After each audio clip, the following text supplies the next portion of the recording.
Welcome to Traveling Adventures, your quest for love. This show is for singles searching for the perfect lifelong partner. So be sure to like, comment, subscribe, and share this video. And let us go ahead and begin, shall we? Alright. Our next country is Bolivia. That's right, heading back to South America here. What makes the Bolivians so special? Well, first of all, they're pretty much bordered by many countries, but aside from a very basic geographical explanation, it makes them a very exciting country to visit. There's lots of culture. And we're only going to be focusing on the people of Bolivia, for those of you singles out there, or those of you stuck in a horrific relationship going nowhere, or heading south fast, ready to jump ship. So let's go ahead and get started, shall we, as we always do, with the good men and women of Bolivia. That's right, always starting out on a good note, as always. In case you're new to the show, we always start off with the good first. Alright, so let's go ahead and jump right into it, shall we? Beginning with the Bolivian women. Women first. Loyalty. The clan merger loyalty. When she commits, she engineers a merger between you and her family's survival system. Her loyalty is a strategic alliance. You become a new branch on her family tree, and she will defend that union with a ferocity usually reserved for blood. You gain an entire army at your back. All right, so that's rather quite unique. I don't think we've had such a definitive explanation when it comes to family on this show on the good side. All right. So very family oriented. That's always good to see. Welcome to La Familia. You'll be accepted as one of their own. That's that's a great quality. Assuming that her family's not toxic, of course, because that would be a nightmare instead of something great. But all right, let's go ahead and proceed. Sexual attitude. The uncomplicated realist. She has zero time for seduction games. Sex is a direct, vital, and celebrated pillar of a strong partnership. She is openly passionate and views physical intimacy as straightforward and essential, like good food or honest talk, creating a refreshingly honest and satisfying connection free of pretense. All right. So sex is a direct, vital, and celebrated pillar of strong partnership. Indeed it is. I already like the passion here. That's a great level of passion. Zero time for seduction games. Well, you know, seduction can be a lot of fun. You know, foreplay and whatnot. But yeah, okay. I like the style. Straight down to business. That kind of floats most people's boats. Personality. The nurturing general. She is the CEO of survival, seamlessly blending deep, maternal warmth with the strategic mind of a battlefield commander. Wow. Talk about over and above and beyond right here. 1 minute she's soothing your stress. The next she's navigating a bureaucratic nightmare or stretching a budget to feed 10 people. All right. Pretty versatile here. She is the ultimate problem-solving partner for a chaotic world. Well, that's exactly what you need. Wow, okay, so this is pretty strong here. Not just, all right, she's a problem solver. Now, pretty descriptive here. Pretty vast, pretty strong, pretty versatile. I like it. The two economy master. She operates flawlessly in both the official world and the powerful, informal network of favors, family, and community ties. She can get anything done, find anything you need, and create stability where none seems to exist. This isn't just resourcefulness. It's a social superpower that ensures your life runs smoothly against all odds. All right, men out there. Pretty strong Bolivian woman here. You interested? It's time to book that flight over to Bolivia. Or if you're lucky enough to meet a Bolivian woman in your neck of the woods, I don't know, maybe. Bolivia is a pretty big country. It's possible. Let's go ahead and shift gears to the Bolivian men, shall we? All right, so loyalty. The provider's vow. His loyalty is proven through his relentless drive to secure and provide. In his mind, love is action. And the ultimate action is putting food on the table and a roof overhead.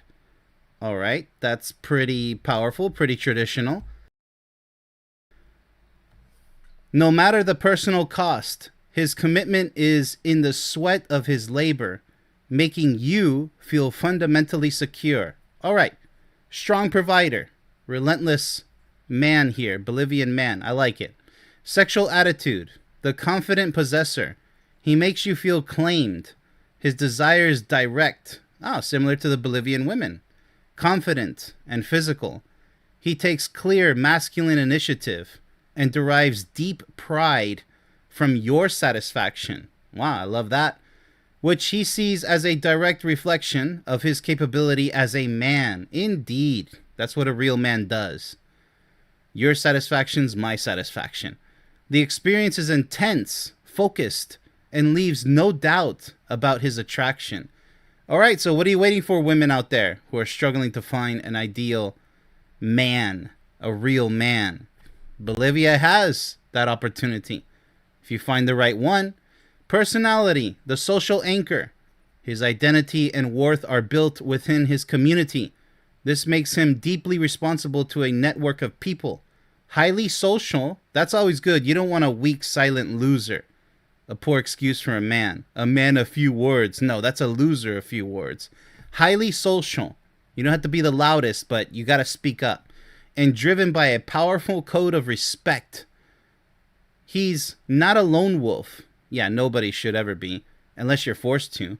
He's a pillar of his social ward, offering you a ready-made place of belonging. All right, so also family-oriented.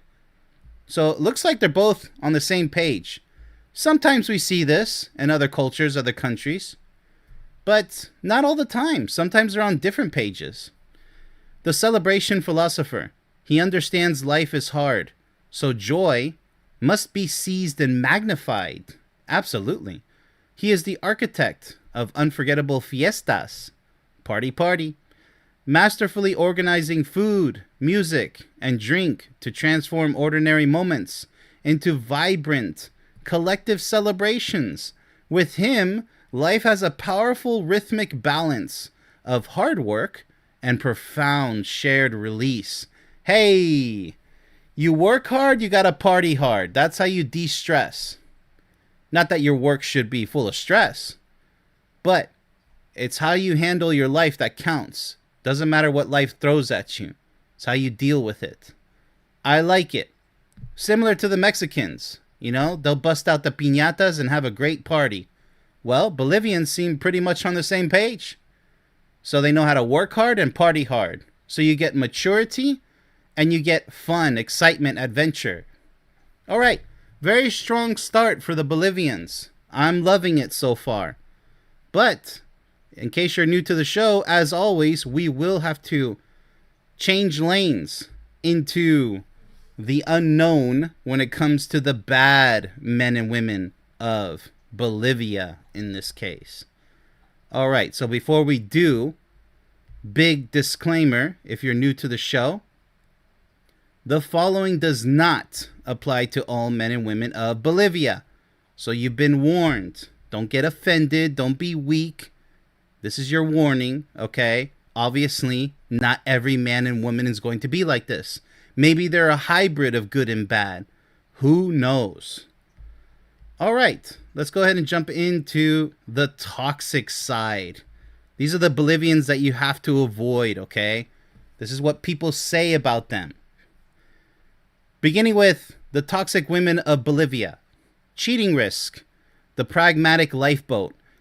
In a culture where male infidelity is common, ooh, ouch. That's pretty bad. A lot of Latin countries have a big problem with infidelity, unfortunately. And economic security is fragile. She may quietly maintain a backup man, someone with better resources or stability. This is a cold, calculated survival strategy, not passion. Well, obviously. You are her primary, but her full trust and resources are always held and reserved elsewhere. Wow, that's pretty brutal. What can I say? She has a primary, but she's also got that secondary. And who knows? Maybe a third guy on the side. You know, not good. Not good. What can I say? But, there are always going to be schemers. No matter which country you visit in this world. There's toxic women and there's toxic men. You can't help that. Sorry. But these are the people you need to avoid wherever in the world you go. Sexual problems. The transactional body, intimacy becomes a currency. She will exchange sex for material things. Oh, wow. Compliance. As a reward for specific behavior, the bedroom transforms into a silent marketplace. Wow. Where affection is bartered, destroying any possibility of genuine, freely given passion. Well, nobody wants transactional love, which that's not love at all. Nobody wants a transactional toxic person. So this is absolutely despicable, right? This for that. Tit for tat. No pun intended. Yeah, okay, so obviously not good.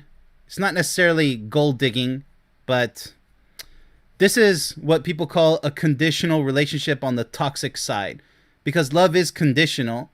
As long as you're a good person, I'll be good to you. Because if you turn into a toxic person, an abusive person, I can no longer be good to you. Because you killed the relationship, right? So love is conditional. But this type of condition, where there's always a good, there's an equal bad. This is the toxic conditional love here. All right?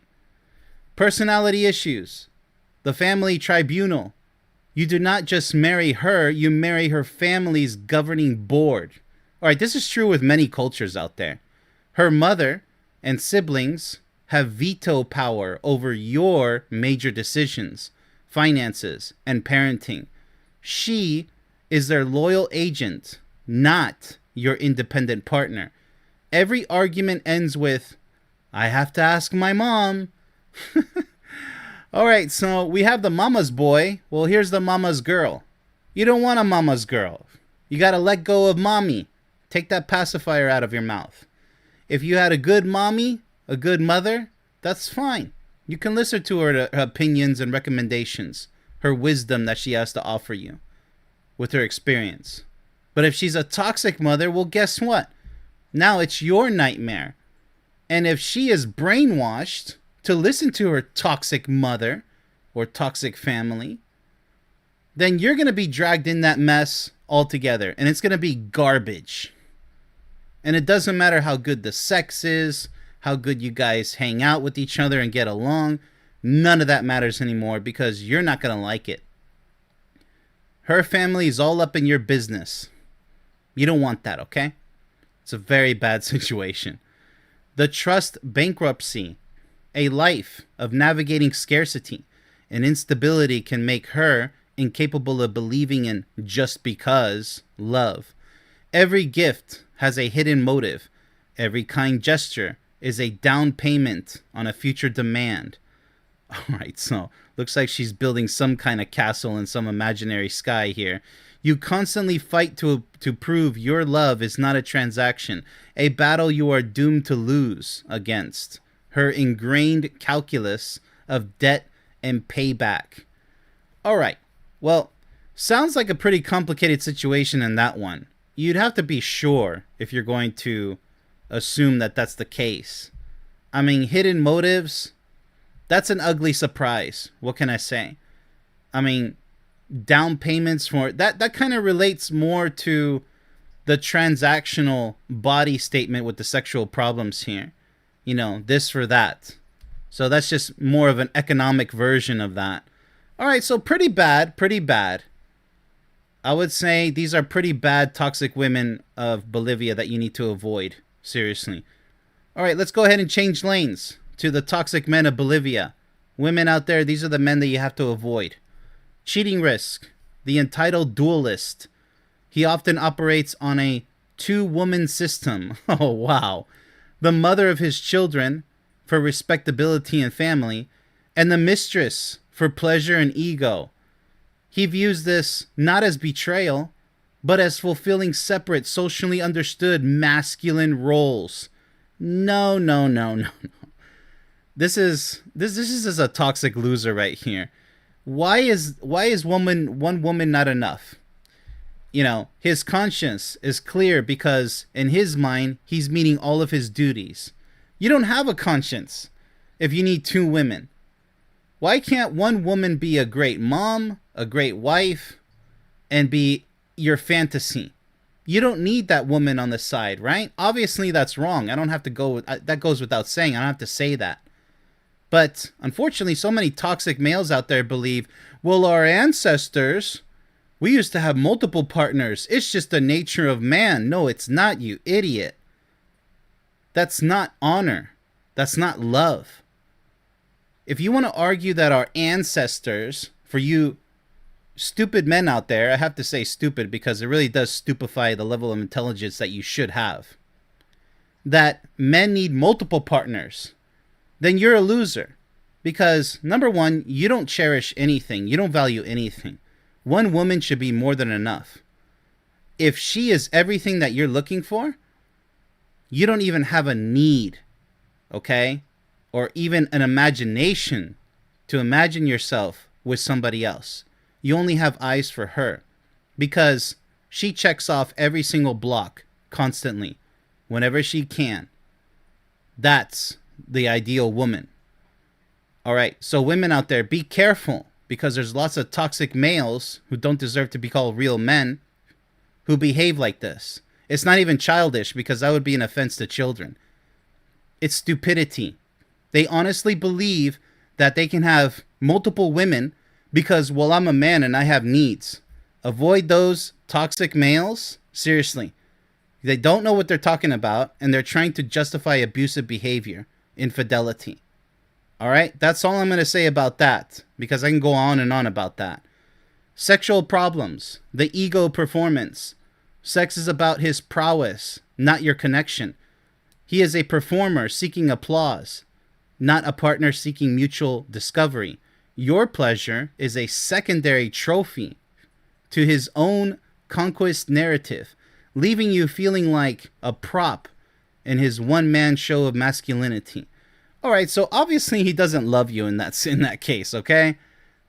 Looks like he's just pretty much making love to himself. He's not feeling it. All right, so ego. Again, with the stupid behavior, right? Makes absolutely no sense. He's not even making love to you. He's just using you like a mannequin. I mean, it's just, the toxic males who do this, they think they're so cool. They're like, yeah, I can just use her whenever I want. No, you're an idiot once again, because look at you. You're not even happy in your relationship and you're having sex like it's just a performance. How despicable is that? Can you honestly be proud of yourself? Your woman doesn't even love you if you're using her like that. That makes you look so bad. And if you had a conscience, you would know that. But unfortunately, there's so many toxic males without a conscience out there. So they actually think that this despicable behavior is justified. No, it says everything about you. You have a bad relationship. A relationship is your ability to relate to your partner. How can your partner relate to you in a positive way when it's all about you? It's a failed relationship. Doesn't matter how much sex you have with that mannequin feeling. That's horrendous. So yeah, this is pretty toxic on the male side right here, I'd have to say. Personality issues. The prisoner of respeto. His fear of public shame and obsession with surface respect. Okay, that's what respeto is. Dictate everything. He will refuse marriage counseling. Well, of course. Avoid vulnerable conversations and make disastrous financial decisions. All to maintain the appearance of a strong, infallible man, even as the private reality crumbles. All right, So he's not reliable. He's a complete joke, all right? Because that's not respect. That's not respectful behavior right there. And marriage counseling, well, now you know that he's not serious about the relationship. You're going to be at a dead end pretty fast with this type of deadbeat. Talk about a personality issue on steroids. The Fiesta Black Hole. His dedication to celebration is a financial and emotional vortex. He will drain the month's budget on a single night of partying with his compadres, his friends, to fulfill social obligations, leaving bills unpaid. The family stability is perpetually sacrificed on the altar of his communal reputation and needs for escapism. Yeah, if you have to escape from your own relationship this way, you're failing. You're a failure. All right? Your relationship is going south. Now, if it's not your fault, maybe you're with a toxic woman, well, then you know what you need to do. Either salvage the relationship or break it off, right? Divorce or break up. But the more you try to escape with alcohol, with gambling, with all these toxic activities, because they are toxic, when you're being so irresponsible and thoughtless with the family finances. Because, you know, there's a lot of toxic males out there who say, well, it's my money. No, you idiot. If you have a family and you're married, it's their money too. Doesn't matter if you're the sole bread earner. It doesn't matter. You signed up for it. You're legally married. That means, okay, that your finances are their finances. That's how it works. Don't like it? Don't get married, and definitely don't have kids. And don't waste that poor woman's time. All right? Life. You're wasting her life. And yours, by the way. Whatever that's worth. All right. So with that said, pretty bad.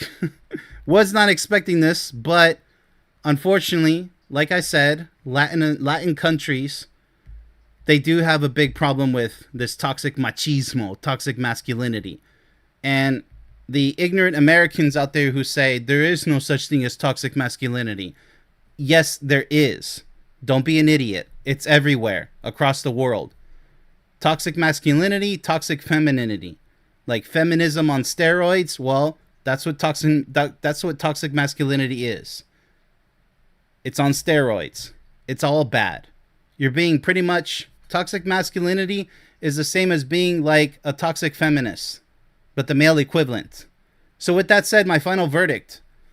Well, we had a strong start, especially with the Bolivian women. As always, it seems to be that women on this series always have the edge. They always have the stronger end of the stick, but it still takes two to tango. All right? But for you men out there, you good men, this is a great country to consider visiting. Because if you find a good Bolivian woman, then you should expect those positive traits that we went over. But just beware, there are toxic females out there as well. All right? That goes without saying. And definitely don't settle for a hybrid. Well, she's good at this, but she has some toxic traits here. Well, if she's not willing to change, guess what? Forget about her. All right? Doesn't matter how good of a time you had. So with that said, my final verdict is yes for the good men out there. Maybe yes for the women, but it's not so strong of a recommendation. Just something for you to know about Bolivian men out there. Maybe if you find a good Bolivian man, but typically in Latin countries, they're not a dime a dozen. Now, neither are the women, the good women, a dime a dozen, but you have higher chances of finding a good woman in the Spanish-speaking countries than a good man. That's just the nature of it. Sorry to say. All right, so that's my final verdict. So with that said, be sure to like, comment, subscribe, and share this video. Also, be sure to sign up for your free membership on my website. Best of luck on your quest for love. Much love, everyone.